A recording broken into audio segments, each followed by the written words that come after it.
রাতে সেহেরি খেতে বসে দেখি খাবার টেবিলে আমার আপুর অন্ধ শাশুড়িও খেতে বসেছেন। আমার আপু আমাকে এবং তার শাশুড়িকে ভাত বেড়ে দিচ্ছেন। আমি লক্ষ্য করলাম আপু তার শাশুড়ির পাতে ডেকচি থেকে গোস্তগুলো চামচ দিয়ে আলাদা করে খুঁজে খুঁজে কিছু লাউ এবং ঝোল তার শাশুড়ির প্লেটে দিচ্ছেন। প্রতিবারই ডেকচিতে চামচ দিয়ে লাউগুলো খুঁজে খুঁজে দিচ্ছেন। সজাগ দৃষ্টি লক্ষ্য রাখছেন যেন চামচে গোস্ত না ওঠে। লাউয়ের ঝোল দেওয়া শেষ করে কিছু সিম ভর্তা শাশুড়ির প্লেটে দিলেন। আমি অবাক হয়ে সব তাকিয়ে তাকিয়ে দেখছি। এরপর আমার উদ্দেশ্যে বলল, কি ব্যাপার মুন্না, তুই ভাত না খেয়ে বসে আছিস কেন? তুই আমাকে শুধু সাদা ভাত দিয়েছিস, তরকারি তো এখনো দিসনি, তাহলে আমি খাবার শুরু করব কিভাবে? ও আচ্ছা, আমার ভুল হয়ে গেছে। দেখিস না এক ডাইনিকে নিয়ে পড়েছি, চোখে কিছু দেখে না অথচ সারাক্ষণ খাই খাই করে। আমার বোনের শাশুড়ি বলল, বৌমা সারাদিন তো রোজা রাখি, কিছু খেতে পারি না, আর ইফতারের সময় শুধু ছোলা আর মুড়ি দিয়ে ইফতার করি, তাতে কি পেট ভরে?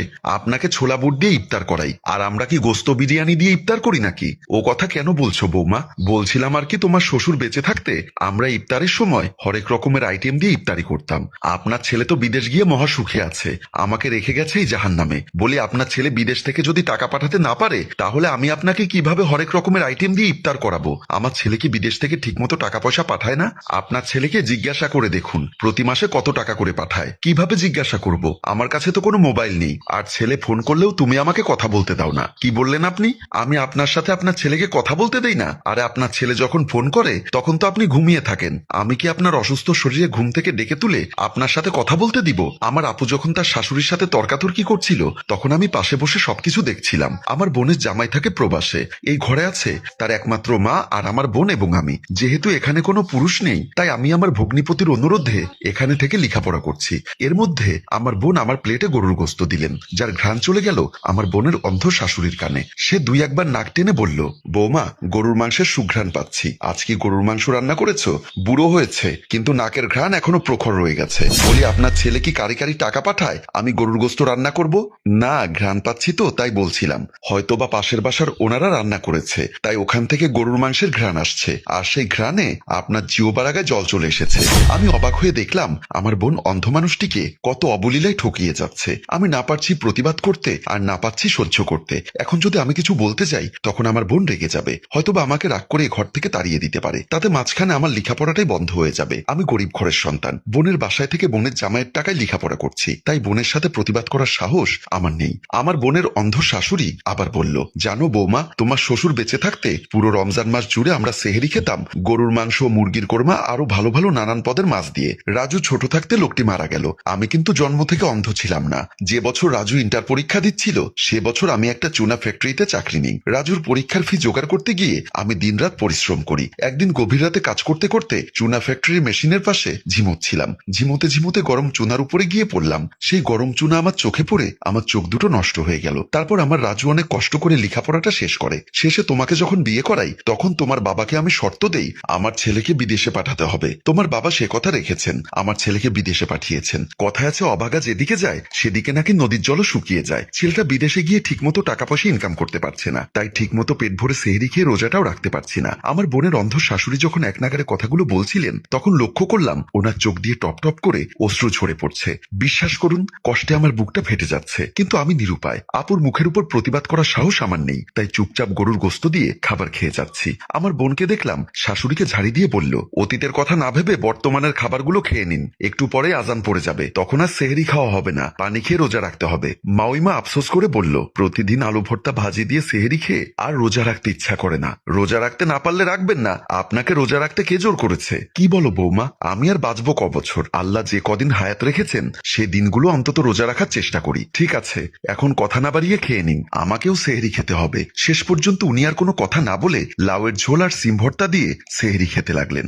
আমি আর আমার বোন ওনার পাশে বসে গরুর গোস্ত দিয়ে সেহরি খাচ্ছি। খাওয়া দাওয়া শেষ করে আমি আমার রুমে এসে বসেছি। মনে মনে ভাবতে লাগলাম আমার বোনটা এতটা অমানুষ হয় কিভাবে? প্রতিনিয়ত নিজের অন্ধ শাশুড়িকে ঠকিয়ে যাচ্ছে। আমরা প্রতিদিন ভালো করে মাছ গোস্ত দিয়ে খাবার খাই, অথচ ওর অন্ধ শাশুড়িকে দেয় আলু ভর্তা, ডাল আর ভাজি। ইফতারিতেও আমরা নানা পদের ফলমূল, শরবত এবং কোরমা বিরিয়ানি দিয়ে খাই। পাশে বসা তার শাশুড়িকে দেয় ছোলা আর মুড়ি। আমি কোনো প্রতিবাদ করতে পারি না, কিন্তু আমার ভেতরে থাকা মনুষ্যত্ববোধ প্রতিনিয়ত আমাকে কুড়ে কুড়ে খাচ্ছে। অথচ আমার বাবা যেদিন প্রথম আমার বোনের বিয়ে হয় সেদিন তার হাত ধরে শাশুড়ির হাতে দিয়ে বলেছিল, বেআইন সাহেবা, আমার একমাত্র মেয়েকে আপনার হাতে তুলে দিচ্ছি, আশা করি আপনি তাকে নিজের মেয়ের মতো করে রাখবেন। আমার বোনের অন্ধ শাশুড়ি বলেছিল, আপনি ওসব নিয়ে টেনশন করবেন না বিআই সাহেব, আমার একটা মাত্র ছেলে, নিজের কোনো মেয়ে নেই, ইভাকে আমি পুত্রবধূ নয়, নিজের মেয়ে হিসাবে নিয়ে যাচ্ছি। আর তাছাড়া আমি অন্ধ মানুষ, সব তো আপনার মেয়েকে সামলাতে হবে। তখন বাবা আমার বোনের উদ্দেশ্যে বলল, মারে, ছোটবেলায় তুই তোর মাকে হারিয়েছিস, তোর শাশুড়িকে নিজের মা মনে করবি। উনি অন্ধ মানুষ, উনার সেবা যত্নে যেন কোনো ত্রুটি না হয়। আমার বোন বলেছিল,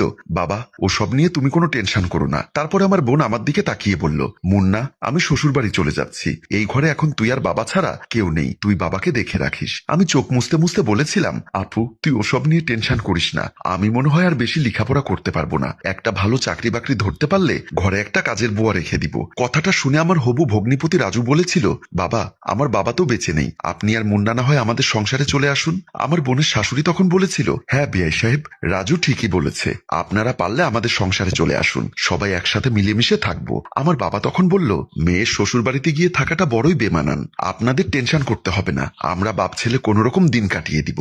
আমি অসুস্থ মানুষ, মনে হয় আর বেশি দিন বাঁচবো না, আমি যদি কখনো মারা যাই আমার ছেলেটাকে আপনাদের ঘরে নিয়ে রাখবেন। এর কিছুদিন পরে বাবা মারা গেল, সেই থেকে আমি বোনের সংসারে এসে উঠেছি। কিন্তু আমার বোনের এমন ব্যবহার আমাকে প্রতিনিয়ত দংশিত করে, মাঝে মধ্যে ইচ্ছা করে এখান থেকে চলে যেতে, কিন্তু কোথায় যাব?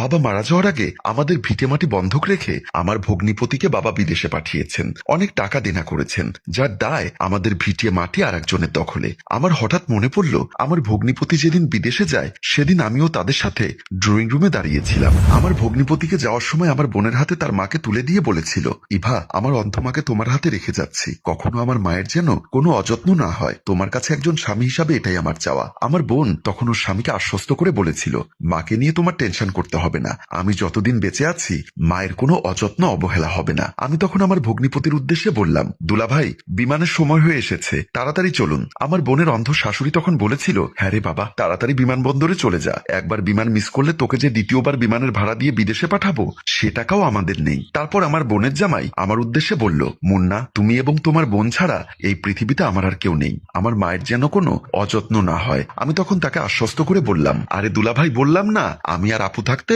আপনার ওসব নিয়ে টেনশন করতে হবে না, এখন তাড়াতাড়ি চলুন, দেরি হয়ে যাবে। তারপর আমি এবং আমার বোনের জামাই তার মাকে সালাম করে বিদায় নিয়ে বিমানবন্দরের উদ্দেশ্যে রওনা হলাম। অথচ সেদিন আমি আমার দুলাভাইকে কথা দিয়েছিলাম ওনার মাকে নিজের মায়ের মতো করে রাখবো, কিন্তু সেটা পারলাম না আমার বোনের জন্য। এই মুহূর্তে আমার কি করা উচিত ছিল সেটা ভেবে কুল পাচ্ছি না। অনেক ভাবতে ভাবতে নিজের রুম থেকে বোনের রুমের উদ্দেশ্যে চলে গেলাম। বোনের রুমে এসে দেখি আমার বোন তার স্বামীর সাথে মোবাইলে কথা বলছে। আমাকে দরজা দিয়ে ঢুকতে দেখে বোন বলল, ঠিক আছে রাজু, তুমি তাহলে রাখো, আর মাকে নিয়ে তোমার টেনশন করতে হবে না, আমি মাকে অনেক আদরে রেখেছি। অপর প্রান্ত থেকে আমার বোনের জামাই হয়তোবা মায়ের সাথে কথা বলতে চেয়েছিল, সেটা আমি বুঝতে পারলাম যখন আমার বোন বলল, মা সেহরি খেয়ে নামাজ পড়ছে, এই মুহূর্তে ওনাকে মোবাইল দেওয়া যাবে না, অন্য সময় কথা বলো, এখন রাখো। বলেই মোবাইলের লাইন কেটে দিয়ে আমার উদ্দেশ্যে বলল, কিরে মুন্না, কিছু বলবি? হ্যাঁ আপু, কি বলবি বল।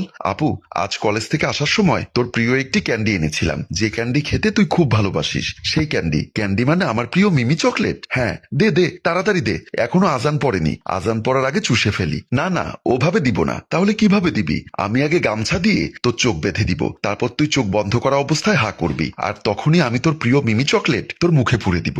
আচ্ছা ঠিক আছে, গামছা দিয়ে আমার চোখটা বেঁধে দে। তারপর আমি তার খাটের পাশে রাখা গামছাটা নিয়ে আপুর চোখটা বেঁধে দিলাম। দুষ্টুমি করে বললাম, দেখো তো আপু, এখানে কটা আঙ্গুল? দূর পাগল, আমি কি চোখে কিছু দেখছি? তাড়াতাড়ি চকলেটটা আমার মুখে দে, একটু পরে আজান দিয়ে দিবে, তখন আর খেতে পারবো না। আমি তখন পকেট থেকে একটা পাথর বের করে আপুর মুখে দিলাম। আপু পাথরটা মুখে নিয়ে চুষতে চুষতে বলল, কিরে মুন্না, মিমি চকলেট এরকম হয়ে গেল কেন? কিরকম হয়ে গেল? কেমন জানি পাথরের মতো শক্ত, ভালো করে চোষ, না পারলে কামড়িয়ে ভাঙ। আমার আপু অনেক চেষ্টা করলো পাথরটি দাঁতের নিচে দিয়ে চিবিয়ে খেতে, কিন্তু পারল না। পরক্ষণে সে নিজের হাতে গামছাটা খুলে পাথরটি মুখ থেকে বের করে হাতে নিয়ে বলল, এ কি মুন্না, তুই আমার চোখ বেঁধে অন্ধ বানিয়ে মিমি চকলেট বলে একটা পাথর চুষতে দিয়েছিস? তুই একটা খারাপ, আমার সরলতার সুযোগ নিয়ে তুই আমাকে পাথর খেতে দিচ্ছিস। আমি তখনই বললাম, আপু তুইও তো তেমনি দুলাভাইয়ের সরলতার সুযোগ নিয়ে দিনের পর দিন তার অন্ধমাকে ঠকিয়ে যাচ্ছিস। আমার মাওইমা অন্ধ মানুষ বলে হয়তোবা সে চোখে দেখে না, প্রতিদিনই তার সেহেরিতে তুই তাকে আলু ভর্তা, ডাল আর ভাজি দিয়ে খাওয়াচ্ছিস, অথচ তার পাশে বসে তুই আর আমি গরুর মাংস,